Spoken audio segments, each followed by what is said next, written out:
This is Seasons of Discontent with your hosts Rick Snyder and Matt Combs on the Hogstye Network.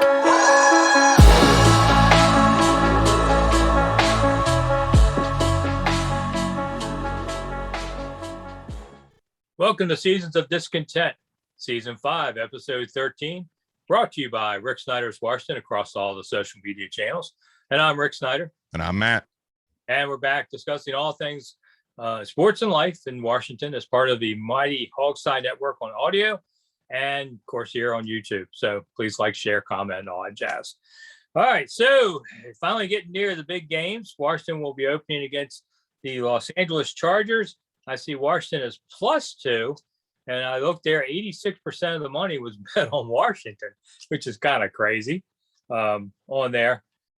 I don't know. If I had to sit here and talk about we have keys to the win, I'd say most of the time the keys would be 90% the same every week. Might be a special matchup, but it's pretty much it. But my first key would be the pass rush has got to harass Herbert. Yeah. If that kid them apart, he's good enough to beat you bad. Yeah, you can't let him just sit there and thread the needle all day. Yeah, so that's got to happen. I don't say there's a whole lot this season, but establishing the run would be a really good one to watch here. You know, it takes up more time. You got to keep LA's offense off the field because even though Washington's defense can be good, that kid's a quick strike artist. He can blank you out quick. So you do the run, control the clock, take less pressure off of Fitzpatrick. You know, if this be a great one for a 100-yard game, I think the running game would be great for them. Yeah, I'm kind of with you. Obviously, LA is not a team that I watch very often, so I don't really know that much about them being on the West Coast and playing usually at 4:00. You know, I don't get to see many of their games. I know Herbert is probably one of the better young quarterbacks in the league right now. He showed that last year, but I'm not really sure about what kind of weapons he has. I know he's got a pretty decent run game. You know, I don't really know anything about their defense outside of the Bosa brother that they have. I don't know. It'll be interesting. Like I said, I've never really paid too much attention to the Chargers up close, but you know, with them, everything goes around Justin Herbert, and that kid's going to be pretty damn good. I think a real key too will be Dustin Hopkins converting field goals because I have a feeling he's going to get 3 attempts. You know, this offense didn't score a touchdown in the preseason, although it's just they were out there a couple times. But you know, I don't know if they're going to score a lot of touchdowns right away. So you need that guy to get you 3. Yeah. I think he needs to get off. You know, he needs to go a 3 for 3 or whatever because they do have a guy sitting on the practice squad behind him. But you got to get points. You got to get points from out. And I would say if we're picking the game, if I'm Washington, I take the 2 points because I think Washington will win this game outright. Chargers, you know, they're pretty even matched teams. Mm-hmm. But, you know, I'm going to hope that the defense doesn't, you know, trail by 10 early kind of thing like they did most of last year, it seemed. And I'm going to take Washington 23-17. I actually sent my picks into Alex over at the Hogstye, so my season predictions will be up on the Hogstye website. I actually picked the Washington team to lose to the Chargers. Yeah, I just feel like, I don't know, this team is such a second half team, and with a lot of the new pieces on the offense, I just kind of have a feeling that they need more time to get, you know, to mesh at game speed, not necessarily practice or preseason speed. Obviously, Rivera saw enough in practice that they didn't play that much in the preseason. Plus, I think he was trying to avoid getting injuries. Yeah, I could see the chart. I'll take the Chargers 24-17. There you go. One of us is going to be first week.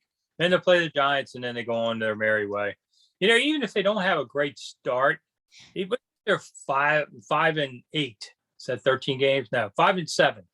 Then they play the last 5 in the division. You know, if you can run that, and even if you're just mediocre, which I think is what they'll be somewhere around there at 500, I didn't like the schedule doing this, but it does provide you a path to do it. You know, like I said last week, I mean, realistically, you know, with this defense, with everybody pretty much returning, and you're adding pieces. You definitely upgraded at cornerback with Jackson over Darby. You got a hell of a steal in St. Juice. Landon Collins is playing like the first round draft pick that he was.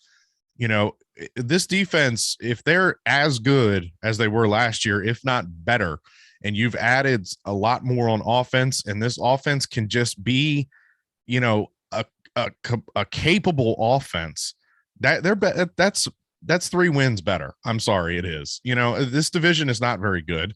I'm not a believer in Dallas. The shoulder injury is going to affect Dak all season. Plus, we got to see if he's going to be gun shy with the leg. I mean, the Eagles are not going to be anything special. They're kind of in a rebuild mode.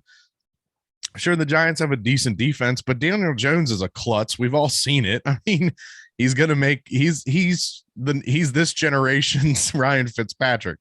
He's going to make great throws one time, and then the next time he's going to infuriate you with some stupid interception. I'm not a believer in the Giants. I'm not buying the Giants. They are probably going to be, decent, but I just feel like with this offense, if they can just be capable, last year they were bad. This year, if they could just be capable, I mean, that's 3 wins right there. That's why I'm not afraid to go with the 10-7, 11-6 pick. So after the first week, let's jump to the last week. Super Bowl picks. Who's going to win? It's most of the time, half the teams in the playoffs are different than the previous year. That's probably going to happen again. But I don't know. Tampa Bay talks about their offense is even better this year. Well, maybe because Brady's had a year with them. But I don't know. I'm not going to go there. I'm going to go Buffalo. They've been knocking on the door in the playoffs for a couple of times and just couldn't punch through. But I think they've gotten better. And their quarterback is a little older. And if you want to just take somebody besides Kansas City, they've been in 3 straight. I mean, dynasties don't go on forever here. You look for a new team to try and win. I'll take Buffalo.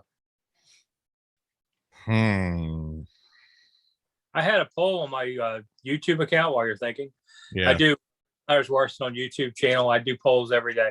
So this one I just put up. Who do you think's going to win the Super Bowl? And I put Tampa Bay, Kansas City, Baltimore, which is somebody watching, and Washington. And 53% say Washington because they're all, local fans. I know that. I just did that. I heard somebody the other day. I don't remember where we were, but I heard some drunk lady saying they're going to win the Super Bowl just because next year they're going to have a new name. The Washington football team is going to be, 2 for 2 in playoffs, and they're going to win a Super Bowl as their last year as the Washington football. No, shut up, lady.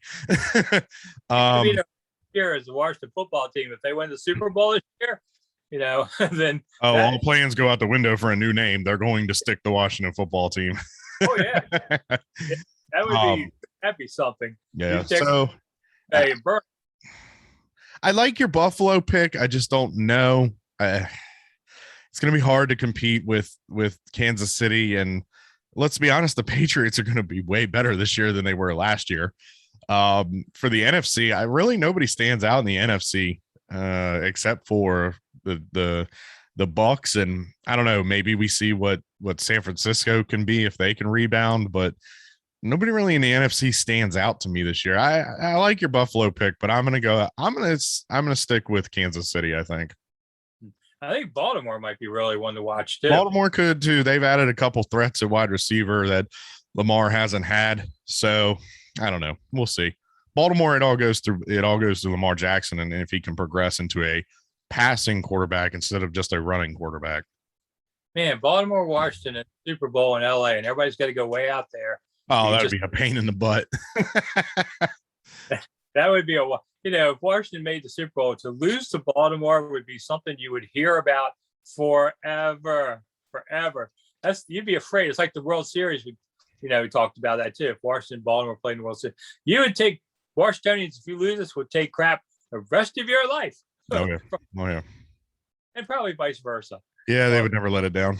Yeah, it was pretty amazing. Somebody, Dan Daly, did a poll a couple weeks ago online and said, which great quarterback had the most touchdown passes against Washington? And it was Johnny Unitas, had like 24 or something like that. Because people forget the Colts in Washington used to play all the time. Right. I was going to say, that's not all That's not all Baltimore. Yeah, I guess. There was always this, the baseball one hasn't had any steam because the Orioles just haven't been very good. I mean, wow, that franchise used to be so great.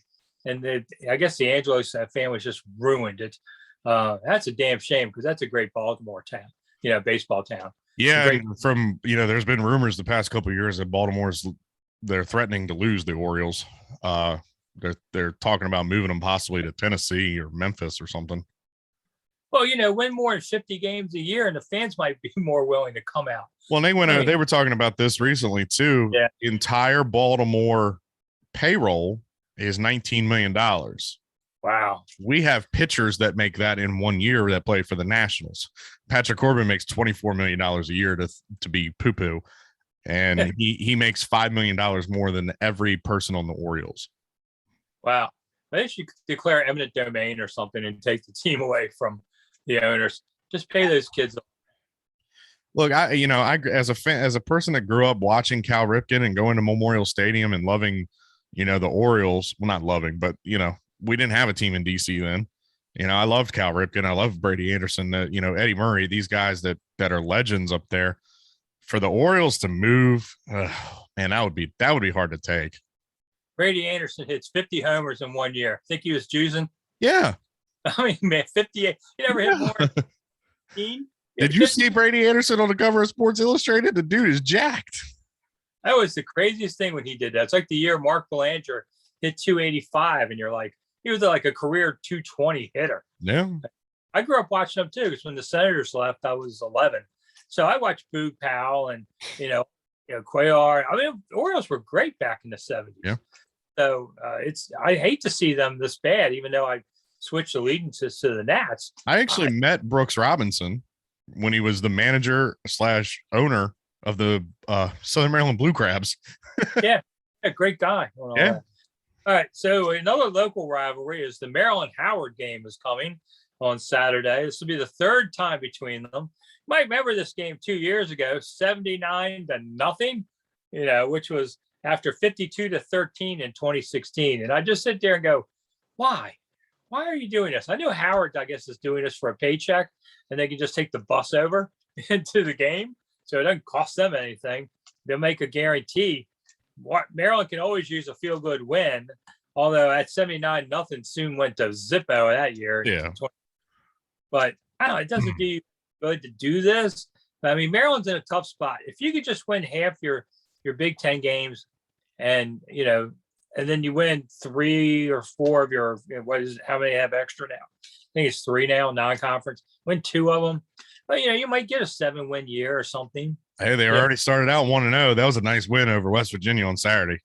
Yeah, that was a good win. It was a good comeback win. The first half was just back and forth scoring. And then Maryland's defense kind of stepped up in the second. But you know what? I know, what was the game on, like ESPN, I think? Yeah. I'm so sick and tired. I feel so bad for the other for Tua's brother. Let's call him that. Because that's all they do is they always talk about Tua. Talia is not a bad quarterback. We've seen that. Let the boy have his own name. Oh, it's Tua's brother. Oh, don't forget. This is Tua Tagovailoa's brother. He plays for the Miami Dolphins. Yes, we know. We know. He had a great game, 300 yards, 3 touchdowns. Yes. He had a good season last year. It wasn't bad. Exactly, but it was always he's Tua's brother. Yeah. All right, we got to get out of here. I'm going to pick Maryland in this game, by the way. Yeah, I think so too. I think Maryland will start out 2-0. I'm minus 50 or whatever it is. I'm Rick Snyder. And I'm Matt. See you soon. Bye.